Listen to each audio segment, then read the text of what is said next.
আজকে তোমরা দেখতে পাচ্ছ যে আমরা পিজা বানাচ্ছি।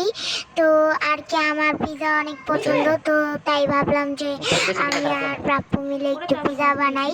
তো আমরা প্রায় এরকম মানে ব্রেড দিয়ে পিজা বানিয়ে ফেলি, কিন্তু তো আজকে ভাবলাম যে একটু ভালো করে পিজা বানাই। সো আমরা প্রথমে কেচাপ দিলাম, এরপর একটু চিজ দিয়ে দিলাম, এরপর অনিয়ন দিয়ে দিলাম, আর এখন আমরা এখানে ক্যাপসিকাম দিয়ে না ওই দিচ্ছি। এটা দিয়ে আজকে আর বানাও, গাইজ কালকে আবার আমাদের বাকি চিজ অনেক ভালো লাগে, তাই আমরা চিজ অনেক দিই। তো এরপরে আমরা এখানে সসেস দিয়ে দিলাম, আর এরপর আমরা আরো চিজ দিতেই থাকলাম, কারণ আমার আর প্রাপ্যর চিজ অনেক ভালো লাগে।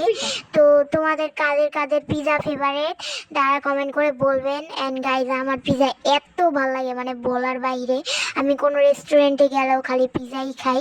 আচ্ছা যাই হোক, এরপর আমরা এখানে মাইক্রোওয়েভেনে কতক্ষণ রেখে দিলাম, ঠিক আমার মনে নেই কতক্ষণ রেখেছি। সো গাইজ যাই হোক, পিজাটা অনেক মজা ছিল। আপনারা ভালো থাকবেন, সুস্থ থাকবেন, বাই বাই।